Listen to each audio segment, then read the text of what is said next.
नमस्कार, मैं हूं निकिता और आप देख रहे हैं सत्यहिंदी.com। चलिए एक नजर डालते हैं अब तक की सुर्खियों पर। हिंसा प्रभावित मणिपुर से हाल ही में एक मामला सामने आया था, जिसमें 2 छात्र जो कि जुलाई महीने से लापता थे, बीते दिनों 25 सितंबर को उनके शवों की तस्वीरें सोशल मीडिया पर वायरल हो गईं। इन तस्वीरों में एक लड़का जिसका सिर कटा हुआ है और वो जमीन पर पड़ा है और एक लड़की को देखा जा सकता है जिसका चेहरा साफ नहीं दिख रहा। इन्हीं तस्वीरों के वायरल होने के बाद आक्रोशित छात्रों ने आरोपियों की गिरफ्तारी की मांग करते हुए राज्य के अलग अलग हिस्सों में विरोध प्रदर्शन किया था। वहीं मुख्यमंत्री बीरेंद्र सिंह की सरकार की ओर से तुरंत कार्रवाई का आश्वासन दिया गया। इस बीच खबर है कि मामले की जांच कर रही सीबीआई ने कल रविवार 1 अक्टूबर को 4 लोगों को गिरफ्तार किया है और 2 को हिरासत में लिया है। गिरफ्तार किए गए 4 लोगों में से 2 पुरुष और 2 महिलाएं हैं और ये चारों कुकी समुदाय के बताए जा रहे हैं। इसके अलावा राज्य की राजधानी इम्फाल में 2 लड़कियों को हिरासत में लिया गया है। साथ ही बता दें कि चारों आरोपियों को रविवार को एक विशेष उड़ान से गुवाहाटी ले जाया गया, जिसके चलते कुकीज़ोमी संगठनों ने विरोध प्रदर्शन शुरू कर दिया। इंडियन एक्सप्रेस की रिपोर्ट के मुताबिक कुकीज़ोमी संगठनों ने इन गिरफ्तारियों को अपहरण बताया है और गिरफ्तार किए गए सभी लोगों को 48 घंटे के अंदर रिहा करने की मांग की है। उन्होंने आरोपियों को रिहा नहीं किए जाने पर मणिपुर के सभी पहाड़ी जिलों में और अधिक तीव्र आंदोलन की धमकी दी है। पश्चिम बंगाल की सत्तारूढ़ टीएमसी केंद्र की मोदी सरकार द्वारा मनरेगा और अन्य योजनाओं के लिए फंड रोकने के खिलाफ आज 2 अक्टूबर गांधी जयंती के मौके पर और कल 3 अक्टूबर को दिल्ली में विरोध प्रदर्शन करेगी। इसके लिए बड़ी तादाद में मनरेगा वर्कर्स और टीएमसी कार्यकर्ता पश्चिम बंगाल से दिल्ली आए हैं। आज पहले सभी टीएमसी सांसद और राज्य के मंत्री दिल्ली के राजघाट जाएंगे और वहां महात्मा गांधी को श्रद्धांजलि देंगे। वहीं इस प्रदर्शन से पहले कल 1 अक्टूबर को पार्टी सांसद सौगात राय के दिल्ली स्थित आवास पर टीएमसी के कुछ बड़े नेताओं की बैठक हुई। इस बैठक में पार्टी महासचिव अभिषेक बनर्जी, पार्टी नेता बाबुल सुप्रियो, सुदीप बंदोपाध्याय, चंद्रिमा भट्टाचार्य, डोला सेन और अन्य नेता शामिल हुए। आपको बता दें कि पश्चिम बंगाल के कथित शिक्षक भर्ती घोटाला मामले में ईडी ने अभिषेक बनर्जी को 3 अक्टूबर को पेश होने का समन जारी किया है।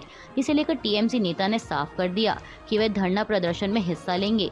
उन्होंने इस मामले को लेकर मीडिया से बातचीत के दौरान कहा कि अगर आप रोक सकें तो रोकें। मैं किसी जांच एजेंसी को चुनौती नहीं दे रहा। मुझे जो कहना था कह चुका हूं। मैं उस चुनौती को दिल्ली की धरती से सामने रखूंगा।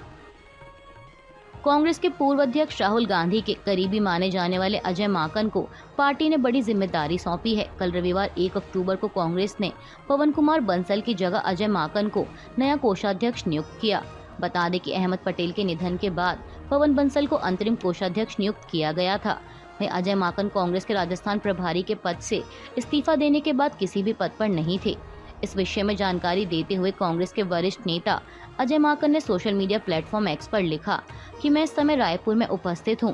मुझे स्क्रीनिंग कमेटी की बैठक खत्म होने के बाद इस बारे में सूचना मिली। ये वास्तव में एक महत्वपूर्ण जिम्मेदारी है। मैं पार्टी अध्यक्ष मल्लिकार्जुन खड़गे, सोनिया गांधी और राहुल गांधी को मुझ पर भरोसा दिखाने और यह मौका देने के लिए धन्यवाद देना चाहता हूं। उन्होंने आगे लिखा कि मैं अपने नेताओं और अपनी पार्टी के कार्यकर्ताओं दोनों को आश्वस्त करता हूं कि कोषाध्यक्ष के रूप में मैं पूरी मेहनत, ईमानदारी और समर्पण के साथ काम करूंगा। भाजपा को अगले 10 सालों तक मियां लोगों के वोट नहीं चाहिए, ऐसा ही कुछ असम के मुख्यमंत्री हेमंत बिस्वा शर्मा ने कहा है। दरअसल गुवाहाटी में कार्यक्रम को संबोधित कर रहे असम सीएम ने कहा कि बीजेपी सरकार समाज के सभी लोगों की भलाई के लिए काम करती है। इनमें 4 चापोरी इलाकों में रहने वाले लोग भी शामिल हैं। उन्होंने कहा कि लेकिन मैं चुनाव के दौरान उनसे वोट नहीं मांगूंगा। मुख्यमंत्री ने कहा कि जब तक वह बाल विवाह करना बंद नहीं करेंगे, खुद को कट्टरपंथी रुख से नहीं हटाएंगे, अपनी बेटियों को स्कूल नहीं भेजेंगे, तब तक मैं उनसे वोट का आग्रह नहीं करूंगा। 4 चापोरी इलाकों में रहने वाले मुसलमानों की मानसिकता बदल रही है, लेकिन इसमें अभी समय लगेगा। इसके लिए कम से कम 10 साल का समय चाहिए। उसके बाद मैं व्यक्तिगत रूप से 4 चापोरी क्षेत्रों में जाकर वहाँ के लोगों से भाजपा के लिए वोट करने की अपील करूंगा। आगामी विधानसभा चुनाव के मद्देनजर बीजेपी ने अपनी कमर कस ली है। जहां एक तरफ वो मध्य प्रदेश विधानसभा चुनाव के लिए अब तक अपने 79 उम्मीदवारों को मैदान में उतार चुकी है, तो वहीं अब राजस्थान चुनाव के लिए भी उम्मीदवारों के नाम पर मंथन जारी है। मीडिया रिपोर्ट्स के मुताबिक कल रविवार 1 अक्टूबर को हुई बीजेपी की केंद्रीय चुनाव समिति की बैठक में राजस्थान के लिए करीब 50 उम्मीदवारों के नामों पर मुहर लगाई गई है। साथ ही अटकलें ये भी लगाई जा रही हैं कि बीजेपी मध्य प्रदेश की तरह ही राजस्थान में भी सांसदों और केंद्रीय मंत्रियों को चुनावी मैदान में उतार सकती है। आपको बता दें कि एमपी में बीजेपी ने 3 केंद्रीय मंत्रियों और 4 सांसदों को टिकट दिया है। रिपोर्ट्स के मुताबिक इस बैठक में राजस्थान के साथ ही छत्तीसगढ़ को लेकर भी उम्मीदवारों के नाम पर चर्चा की गई। छत्तीसगढ़ में बीजेपी अपने कैंडिडेट्स की पहली लिस्ट पहले ही जारी कर चुकी है। वहीं अब दूसरी लिस्ट को लेकर बैठक के दौरान उम्मीदवारों के नाम पर चर्चा की गई। इस बैठक की अध्यक्षता पार्टी के राष्ट्रीय अध्यक्ष जेपी नड्डा ने की और इसमें प्रधानमंत्री नरेंद्र मोदी, केंद्रीय गृह मंत्री अमित शाह समेत राजस्थान और छत्तीसगढ़ के कई दिग्गज नेता मौजूद रहे। कांग्रेस नेता राहुल गांधी द्वारा कल 1 अक्टूबर को हिंदू धर्म को लेकर की गई सोशल मीडिया पोस्ट पर लोगों की काफी प्रतिक्रियाएं आ रही हैं, लेकिन वहीं बीजेपी लगातार कांग्रेस नेता के इस पोस्ट को लेकर उन्हें घेरने में लगी है। दरअसल राहुल गांधी ने सोशल मीडिया प्लेटफॉर्म एक्स पर सत्यम शिवम सुंदरम लिखकर एक पोस्ट शेयर की और इसमें उन्होंने हिंदुत्व पर अपना 4 पेज का आर्टिकल भी अटैच किया, जिसमें 2 पेज हिंदी और 2 पेज इंग्लिश के हैं। पोस्ट में कांग्रेस नेता ने लिखा, सत्यम शिवम सुंदरम, एक हिंदू अपने अस्तित्व में समस्त चराचर को करुणा और गरिमा के साथ उदारता पूर्वक आत्मसात करता है, क्योंकि वह जानता है कि जीवन रूपी इस महासागर में हम सब डूब उतर रहे हैं। निर्बल की रक्षा का कर्तव्य ही उसका धर्म है।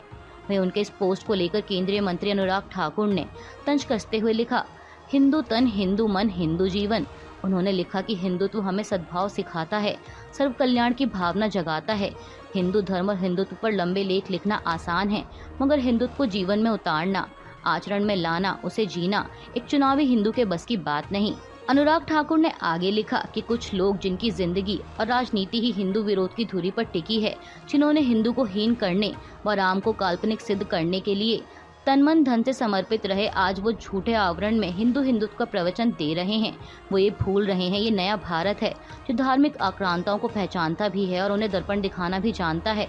चुनावी हिंदू रूपी काल नेमी ने जब हमारे धैर्य व भावनाओं की लक्ष्मण रेखा लांघी है, उनका भेद खोला है, जवाब जनता ने दिया है।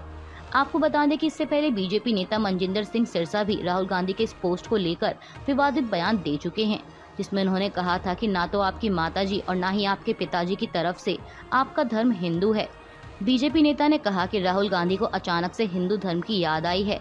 जब चुनाव करीब आता है तब राहुल गांधी नए ड्रामे और बयानबाजी करने लगते हैं, इस उम्मीद में कि शायद कोई बात बन जाए।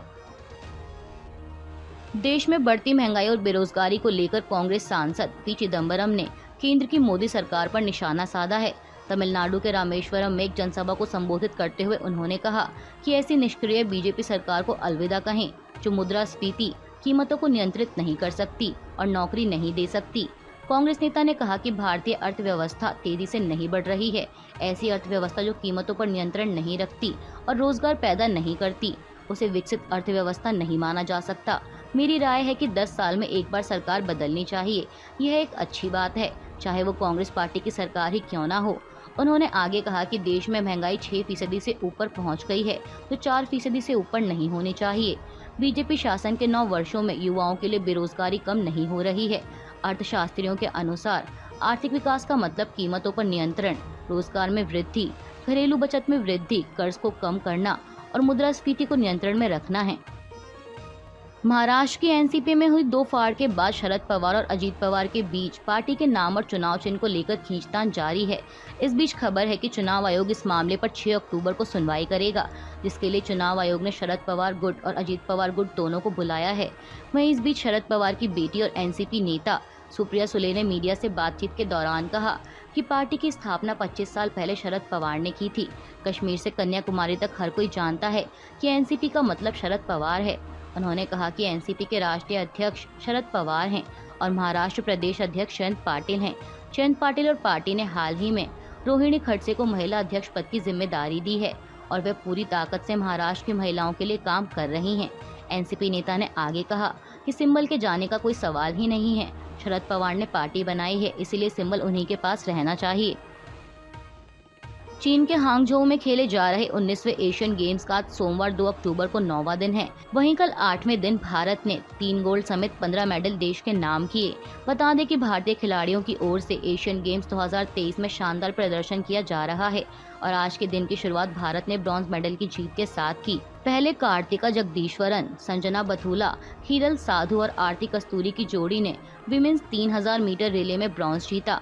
वहीं इसके बाद विक्रम राजेंद्र इंगले, आर्यनपाल सिंह घुमन, सिद्धांत राहुल कांबले और आनंद कुमार वेल कुमार की जोड़ी ने मेंस 3000 मीटर रिले में ब्रॉन्ज हासिल किया और इसी के साथ भारत के कुल मेडलों की संख्या 55 हो गई है, जिसमें 13 गोल्ड, 21 सिल्वर और 21 ब्रॉन्ज मेडल शामिल हैं। साथ ही बता दें कि मेडल टेबल में चीन सबसे आगे है, वहीं जापान दूसरे, कोरिया तीसरे और भारत चौथे नंबर पर है। अभी के लिए बस इतना ही। बाकी की खबरों के लिए बने रहिए सत्यहिंदी.com के साथ।